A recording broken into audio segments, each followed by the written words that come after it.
कर लेते हैं रिकॉर्ड आज। तो कोकाई राउंड शेप के थे, एक कोकाई होगा तो मोनोकोकस, दो होगा तो डिप्लोकोकस, तीन होगा तो स्ट्रेप्टोकोकस। स्ट्रेप्टोकोकस हमने पढ़ा है कहीं ना कहीं।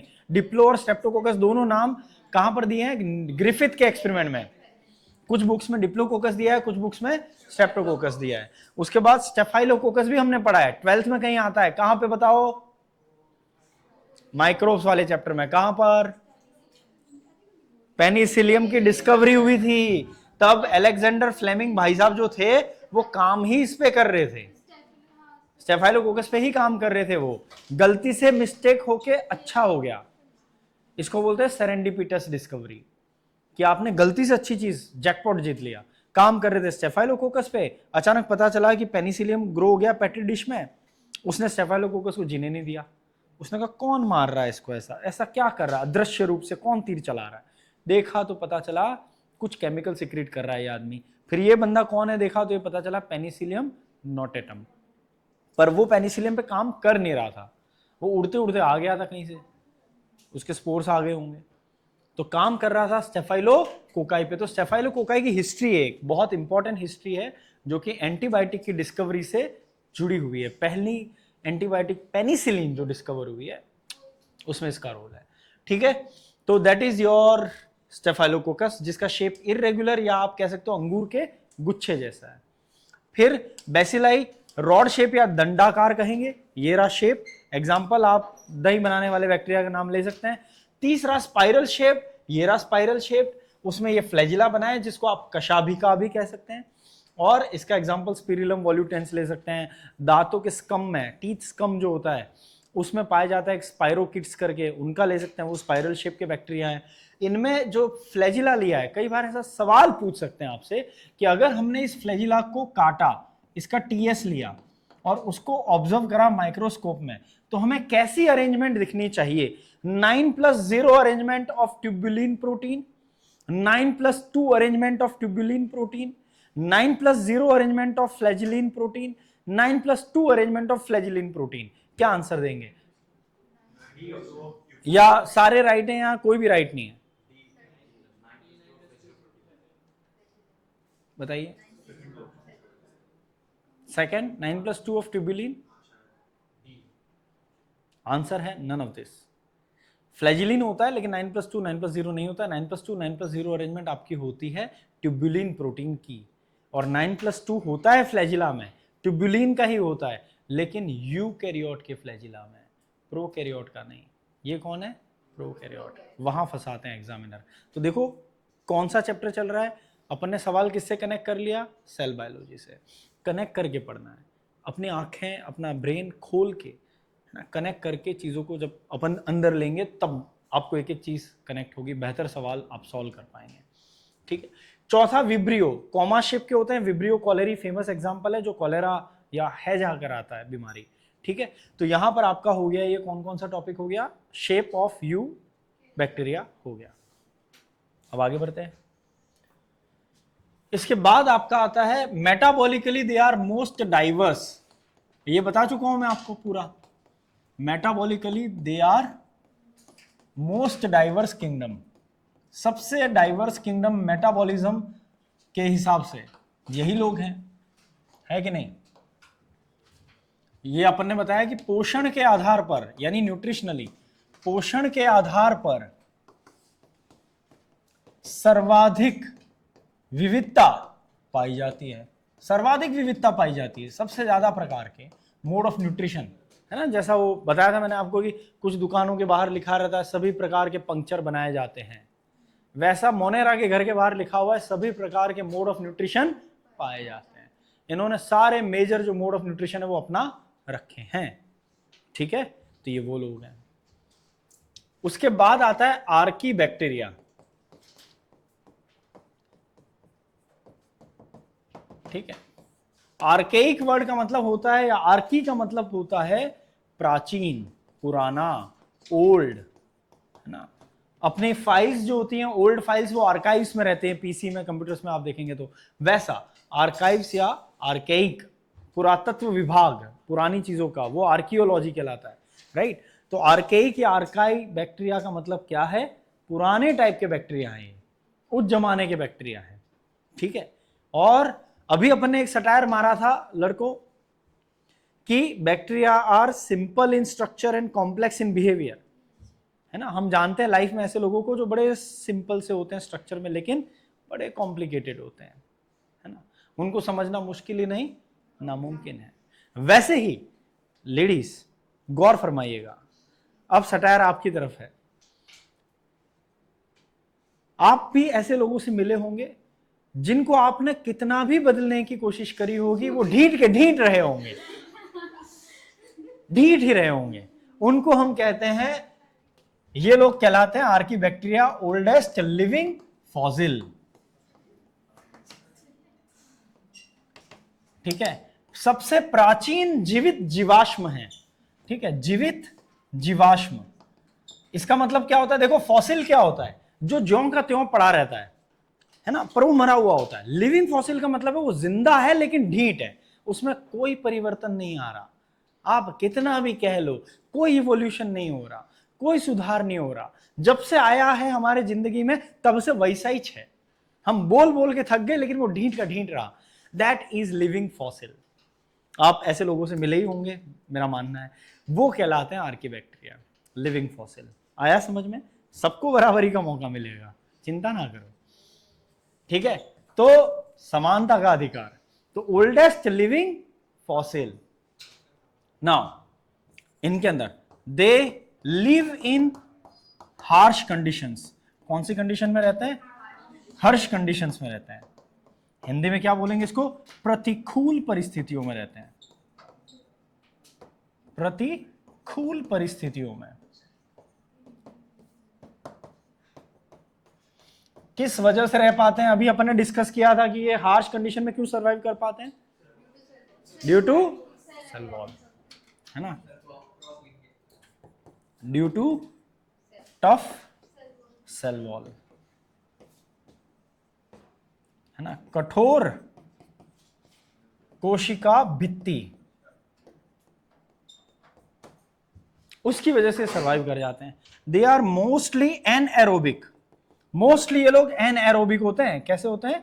एनएरोबिक, यानी अपन कहेंगे मुख्यतया यह अवायवीय श्वसन करते हैं, अवायवीय श्वसन करते हैं, ठीक है। मुख्यतया ये लोग अवायवीय श्वसन करते हैं, यानी एनएरोबिक, यानी दे डोंट रिक्वायर ऑक्सीजन।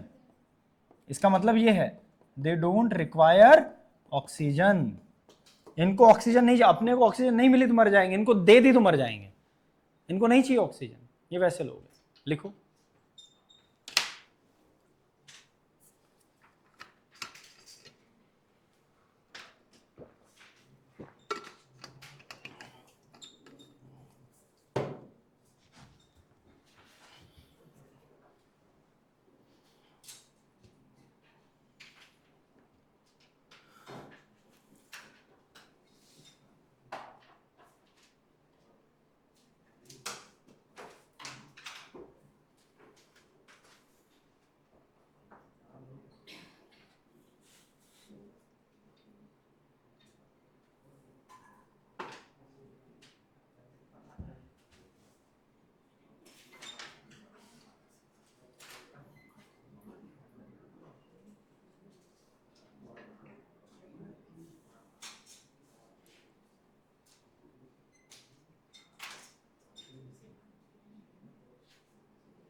एक सेकेंड, है ना, चलिए, है ना। तो वो अपने को फाह मूवमेंट नहीं क्रिएट करने का है, इतनी गर्मी में कोई बच्चा आए तो इसलिए अपन वो अपडेट थोड़ा सा बच्चों को भिजवा देते हैं।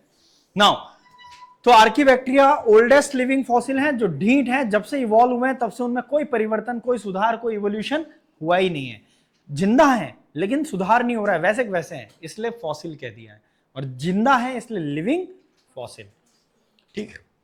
तो इस वर्ड से डरना नहीं है। कहां रहते हैं? हार्श कंडीशन में, प्रतिकूल परिस्थितियों में रहते हैं। कैसी? अभी बता रहे हैं। उसके बाद due to tough cell wall, कठोर कोशिका भित्ति, वो भी उनके क्रॉस लिंकिंग पॉलीमर की वजह से बाहरी दीवारें रखे सुरक्षित, वो वाला scene.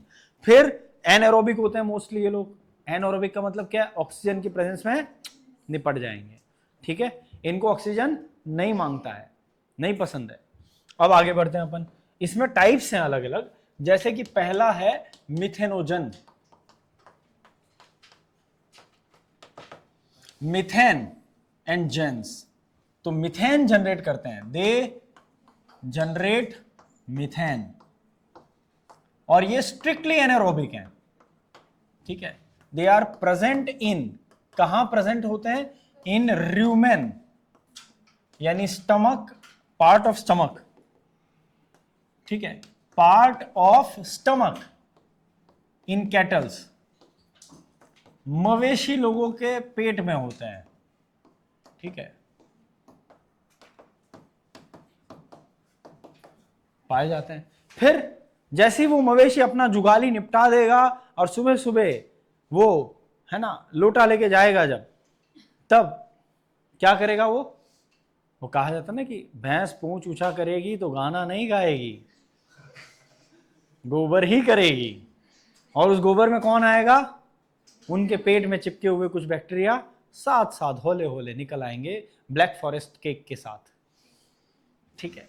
So rumen of cattle में पाए जाते हैं, इसलिए इनका नाम है ना र्यूमेनोकोकस। क्या नाम रख लिया है, र्यूमेन में प्रेजेंट है इसलिए र्यूमेनो, और स्फेरिकल शेप के हो गए तो र्यूमेनोकोकस, है ना, नाम वो हो गया। और hence they are found in, कहां कहां पाए जाते हैं, दे आर फाउंड इन गोबर, काउडंग, जिसको अपन बोलेंगे गोबर, ठीक, and cattle yard, cattle yards, cattle yards का मतलब होता है मवेशी घर, हिंदी में बोलेंगे इसको अपन मवेशी घर, जहां पे इनको मवेशियों को रखा जाता है, गाय भैंस बांधे जाते हैं, वहां पाए जाएंगे। और फिर क्या करेंगे वहां पर, है ना, दे कैन, अरे वो तो हो गया गोबर, तो आगे बढ़ो गोबर से, why are stuck at that, they can form methane known as gobar gas, या it is inflammable, it is inflammable. आप वो वेलकम में डालोगे ना, जलता है रे मजनू, वैसा है ये भी गैस कैसी है, ज्वलनशील है, जलाई जा सकती है, ठीक है। इट इज इनफ्लेमेबल, हिंदी वालों के लिए ज्वलनशील है गैस, कैसी गैस है, ज्वलनशील। तो उसका मतलब आप can be used in cooking, can be used in cooking, खाना बनाने में इस्तेमाल कर सकते हो भैया इसको, कुकिंग में, है ना, या एज अ फ्यूल,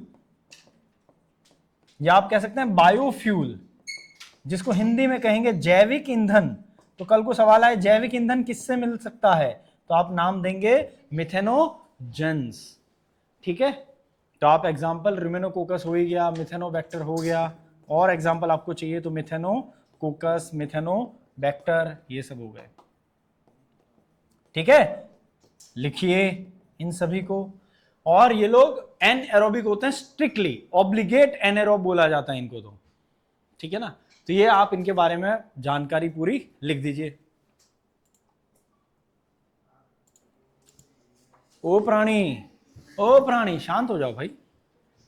चलिए अगला, तो इसके बाद अगला टॉपिक आपका आता है दूसरा बंदा, मिथेनोजन के अलावा इनमें पाए जाते हैं हेलोफिलिक बैक्टीरिया। हेलो का मतलब होता है सॉल्ट, फिलिक का मतलब अक्षत, तुम्हारा क्षय करवा देंगे हम, है सॉल्ट लविंग, ठीक है।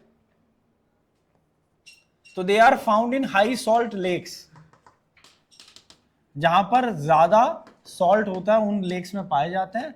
और ये सरवाइव कैसे करते हैं जनरली, तो ये बैक्टीरिया लोग अपने अंदर भी, अगर लेट्स से बाहर 2 मिली मोलार सॉल्ट है कंसंट्रेशन लेक के अंदर, ठीक है, तो ये अपने अंदर भी 2 मिली मोलार सॉल्ट ले आएंगे, ताकि नेट मूवमेंट ऑफ वाटर क्या हो जाए, सेम रह जाए। बात समझ में आई। तो ये अपनी बॉडी के अंदर या अपनी सेल्स के अंदर हाई सॉल्ट कॉन्सेंट्रेशन खुद ही मेंटेन करते हैं, ताकि बाहर भी हाई अंदर भी हाई, तो पानी ना जाए। वरना क्या होगा, अगर बाहर हाई है तो पानी बाहर चला जाएगा। जहां सॉल्ट ज्यादा होता है पानी वहां की तरफ चला जाता है ना। तो उस वजह से एक्सोऑस्मोसिस बोलते हैं उसको, बाह्य परासरण की क्रिया कहते हैं। पानी का बाहर निष्कासन हो जाता है, वो नहीं होगा अगर आपने अंदर भी वही कंसंट्रेशन या सांद्रता रखी है, जो बाहर की सांद्रता है वो मैच हो रही है, तो पानी का movement, overall net movement will be 0। आई बात समझ में? इसीलिए ये सेल्स में पानी और ऑस्मोलारिटी मेंटेन रहेगी, उनके अंदर का पानी का लॉस नहीं होगा, तो वो जिंदा रह सकते हैं और वो ग्रो कर सकते हैं। इन्होंने अपने तरीके अपनाए, इसलिए हेलोफिलिक बैक्टीरिया सर्वाइव कर जाते हैं। तीसरे टाइप के बैक्टीरिया आपके इसमें आते हैं थर्मो एसिडोफाइल्स।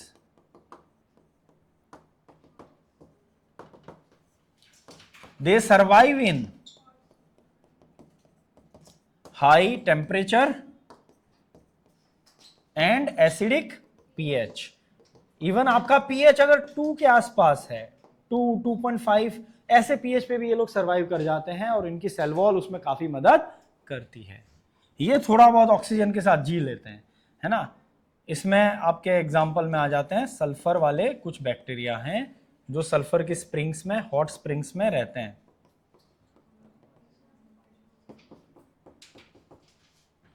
लिख लो ये भी।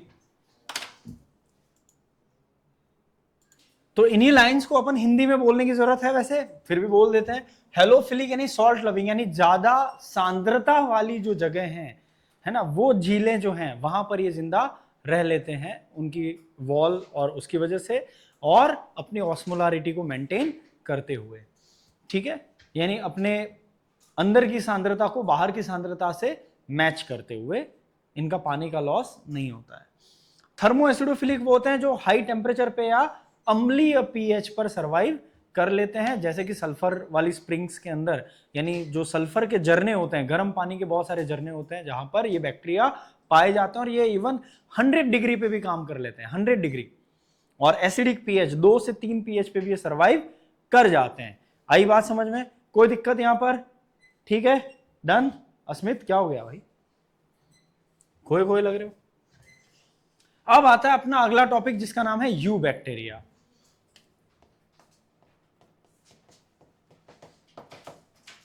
तो ये आपके एक्वेटिक हो सकते हैं, पानी में हो सकते हैं, उसमें फ्रेश वाटर हो सकते हैं, या मरीन हो सकते हैं, या टेरेस्ट्रियल हो सकते हैं, या सॉइल में हो सकते हैं, एयर में हो सकते हैं, एक्सेट्रा, बहुत सारी जगह हो सकते हैं। They have rigid cell wall, they have rigid cell wall, वही कठोर कोशिका भित्ति होती है, इनकी कोशिका भित्ति कठोर होती है, ठीक है, ये है। अब इसके अंदर इन्होंने और डिटेल में जहां गए वहां पर आता है,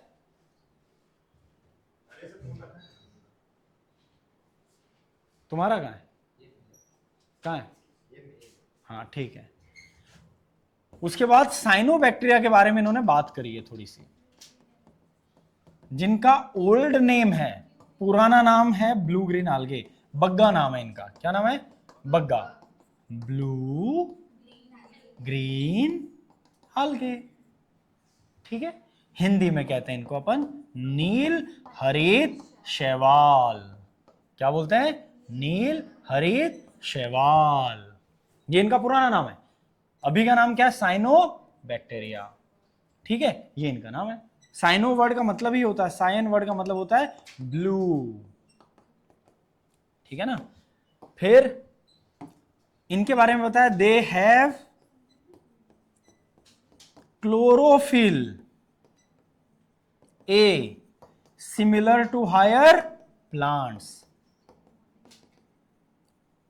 उच्च पादपों की तरह इनमें भी हरित लवक पाए जाते हैं, क्लोरोफिल ए पाए जाते हैं। कौन से टाइप का मेंशन किया हुआ है? ए, है ना, ए टाइप का क्लोरोफिल है। तो उच्च पादपों, उच्च स्तरीय जो पादप होते हैं, पौधे होते हैं, उनके जैसा क्लोरोफिल इनमें भी पाया जाता है।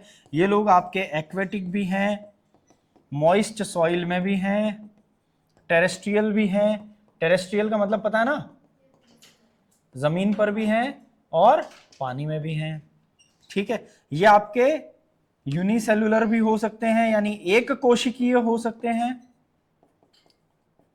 एक कोशिकीय हो सकते हैं, ये आपके फिलामेंटस हो सकते हैं, जिसको अपन बोलते हैं तंतुनुमा, जैसे कि नोस्टॉक का डायग्राम भी दिया है तंतु का, है ना। फिलामेंटस हो सकते हैं, स्पाइरल हो सकते हैं, कॉलोनियल हो सकते हैं।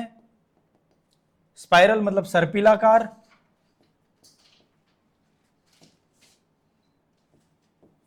ये तो आकार डाल दिया अपन ने यहां पे, और कॉलोनियल यानी कॉलोनी में, समूह में रह सकते हैं। ऐसे अलग अलग प्रकार के आपके ब्लू ग्रीन आल्गे या साइनोबैक्टीरिया पाए जाते हैं। तो अब बहुत कम वक्त बचा है, तो इस कम वक्त के लिए आपसे एक बेसिक सा सवाल कर लेते हैं, क्वेश्चन पूछ लेते हैं, है ना, जो अब तक पढ़ा उसके आधार पे।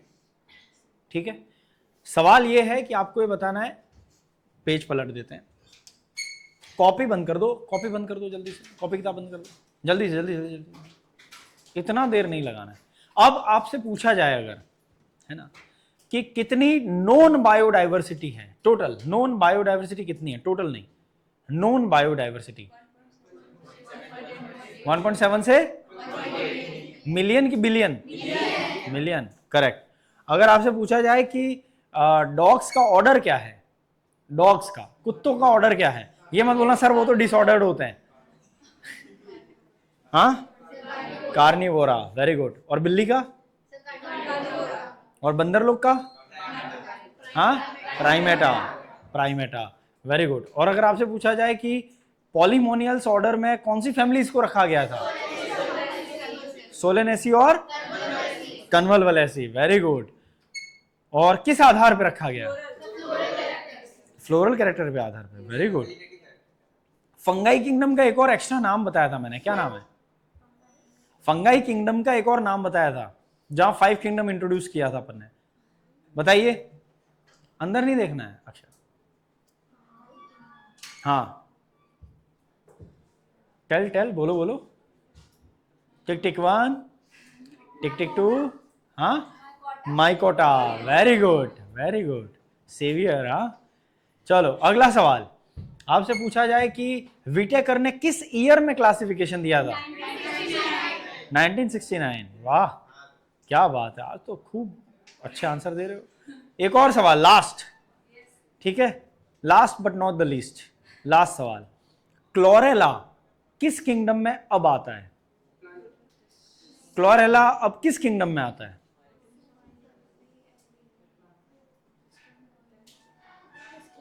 क्लोरेला किस किंगडम में अब आता है, now chlorella is found in protista, unicellular eukaryote. चलो, हाँ, आज की क्लास हम यहीं एंड करेंगे, अभी अपना ओरल टेस्ट स्टार्ट होगा, ठीक है, इसलिए अब अपन चलते हैं, ब्रेक लेते हैं, और ब्रेक के बाद अगर आप लोग रुके हो तो फिर से मिलेंगे इसी जगह।